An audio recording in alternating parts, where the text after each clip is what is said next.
Malibu 2 avtomobilida qaranglar qanaqa muammo bo'lyapti. Primer tablo qo'ydirgan ekanlar.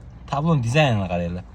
Nima mashinani eslatyapti? Fikrlarni kommentarda qoldiringlar. Menimcha Taho'ni eslatyapti. Xo'p, noto'g'ri konfiguratsiya yoki programma bo'lganligi uchun mana shunaqa o'zgarish bo'lib qolgan. Mana liniyalarni ham ko'ryapsizlar, tushmagan. Xo'p. Nastroykalarga kirib ko'ramiz. Burada ishlayapti. Faqat muammo shundaki, texnologiyaga o'tarkan qaranglar. Bu tipi sport rejimi. O'zgarishi. Muammo shunda bo'lyaptiki, monitor yonmayapti. Mana o'zini zavodskiy programmasi emas, bir qanaqadir g'alatiroq programma bo'lib qolgan. Xo'p, mana shunaqa muammo bo'lgan. Xo'p, programma orqali hammasini to'g'rilab beramiz. Bitganini ham obzor qilib beramiz. Bu 2.4 Malibu 2.4 avtomobilda bo'layotgan muammo. Bu 2.4imiz tayyor bo'ldi. Qaranglar. Zavod qilamiz. Boyidagi Taho yoki qanaqadir buyuk tablosiga o'xshab qolmaydi. Mana haqiqiy primerda ko'p yonadi.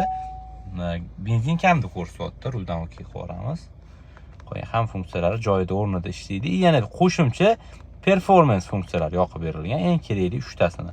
Xo'p, 0 dan 100 gacha necha sekundda chiqishini, akkumulyator voltlari, korobka moyini temperaturalarini yoqib qo'yganmiz. Yana nastroykadan qo'shimcha qo'shsangiz bo'ladi, xudo xolasa. Demakki, tabloda xira-yarki hammasi mana joy-joyida ishlaydi. Xira bo'lishini ko'rdingizmi, yarki bo'lishini. Xizmatlar qiziq bo'lsa, Max Tuning murojaat qilaverasizlar. Sizlarda Malibu XL bo'lsa, rusifikatsiya ham qilib beramiz, performance funksiyalarini yoqib beramiz, primerlarga ham.